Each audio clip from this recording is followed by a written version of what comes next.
Se você tem um animal com displasia coxofemoral, você tem que estar de olho em alguma coisa que botou dúvida no animal.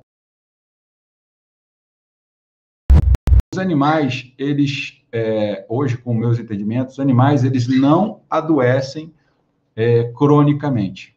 Por quê? Porque doenças crônicas, elas estão ligadas ao julgamento.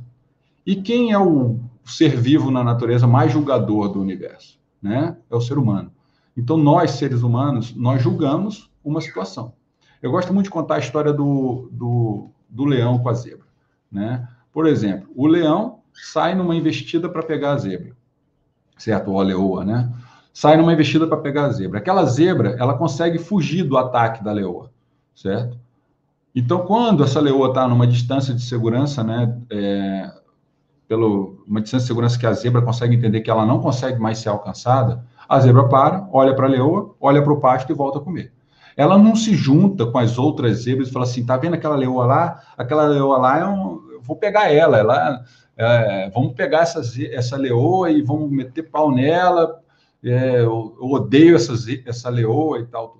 Então, os animais, eles por si só, eles não fazem isso. Então, a zebra, sim, pode ter tido um conflito gigantesco, né, do ataque dessa leoa, mas ela vai ter, talvez, uma sintomatologia, provavelmente vai ter uma sintomatologia devido a esse ataque, mas ele não é duradouro, né? Ele vai ter uma sintomatologia, vai ter um comportamento pervertido para esse ataque, e depois ela se cura, porque ela não tem um julgamento, ela não fica massificando ou maquinando aquilo na cabeça dela.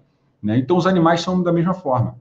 Né? A zebra é um animal e todos eles são da mesma forma. O que acontece com a gente é que a gente fica maquinando aquele problema, aquele transtorno durante dias, meses, anos, ou até a vida inteira. Né? Então, essas doenças crônicas, de forma geral, elas estão vindo pela sinalização do ambiente de vida daquele animal. Né? Então, os animais, eles são eles são bioindicadores. Né? O que significa isso? Eles são indicadores biológicos de que o sistema familiar está perturbado, tem alguma inconformidade com aquele sistema familiar que não está em equilíbrio. E a displasia coxofemoral mostra esse desequilíbrio para nós, nesse sentido de não conseguir alcançar, eu me sinto autodesvalorizado de não conseguir alcançar determinada coisa. Ou eu me sinto autodesvalorizado porque eu estou em dúvida se eu caso ou compro uma bicicleta. Então, se você tem um animal com displasia coxofemoral, aconselho fortemente que você olhe para o seu sistema familiar, veja quem esse animal está em ressonância, né? Porque existe muito isso também. Existe uma ressonância. Você tem, por exemplo, eu tinha a Zula, ela estava em ressonância ao meu pai. E a gente não sabia disso, né? Porque a cachorra era minha, na verdade era da casa, né? Mas eu que cuidava, eu era apaixonado por ela, dormia com ela no quintal, né?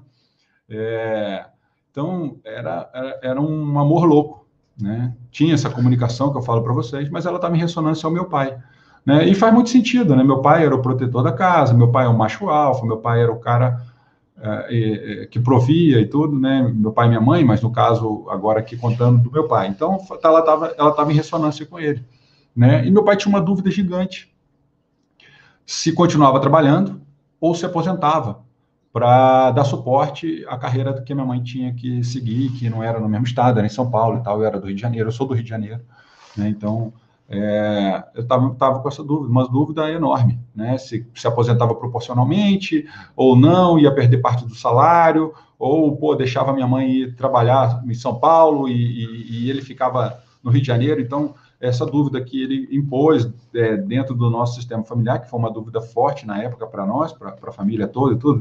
Inclusive, minha mãe, ela fez uma reunião familiar para ver se ela deveria aceitar o emprego. Então, você vê, olha a dúvida também da minha mãe. Então, quer dizer, a dúvida ela pairava no ar, não era só do meu pai, mas da minha mãe também. Né? E eu digo que é do meu pai porque meu pai, ele hoje não, né? Teve a vida inteira, mas hoje muito fortes sintomas displásicos. Então, vem para mim muito claro, muito, muito nítido que era muito mais com meu pai, que a Zula tinha ressonância. E se a gente soubesse disso, talvez a gente não deixasse tudo isso perdurar por muito tempo. Né? Falava assim, cara, vamos lá, decida a parada, é isso, pau, pum. Decidiu um mês, está tudo certo. Não se arrastar por 6 meses, 1 ano, né, de decisão. Então, é mais ou menos assim que a gente tem que começar a olhar para a displasia coxofemoral. Ela é uma enfermidade crônica, causa dores, tem uma degeneração da articulação, então tem que ter cuidados médicos mesmo, tá? Mas é muito importante que você olhe para com esse outro olhar, com um olhar mais autorresponsável. Eu falei num outro vídeo que eu publiquei, que fala assim, cara, você olhar com esse outro olhar é uma questão de inteligência, cara. É uma questão de você ser inteligente. Porque você fala assim, cara, eu amo meu cachorro, eu vou fazer tudo para ele melhorar, certo? Então você leva nos melhores médicos, dá os melhores medicamentos, proporciona a melhor medicina que você pode oferecer para esse animal, certo? Então, pô, isso já é um grande passo, né?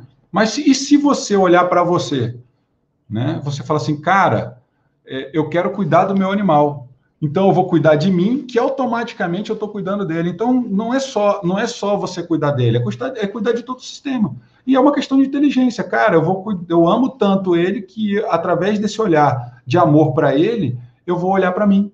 Então, cara, eu acho que só tem a ganhar. Então, é um somatório de atitudes, de condutas, de comportamentos do dono, né, do tutor, que fazem mudar tudo. Muda o jogo, né? Muda a história de vida tanto do animal quanto do seu núcleo familiar, da sua casa, né, ou dos seus familiares, esposa, filho e todo mundo, né? Então, eu acho muito importante a gente olhar com cuidado o que os nossos animais estão querendo nos dizer, né? Os sintomas e os comportamentos, eles nos dizem muito mais sobre nós do que sobre aquele animal. Então, essa é a minha proposta aqui, é descomplicar a doença, né? Descomplicar os comportamentos, né? Para poder trazer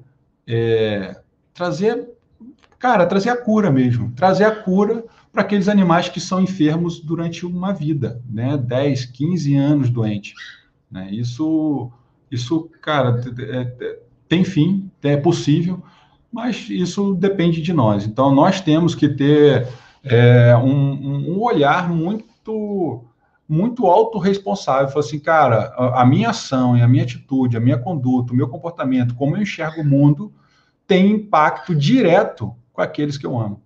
E se você ama seu pet, você acha que tem a responsabilidade ou a obrigação de ter esse olhar. Então, a minha dica aqui hoje é assim, cara. Olha para o teu pet, vê o que ele está te dizendo.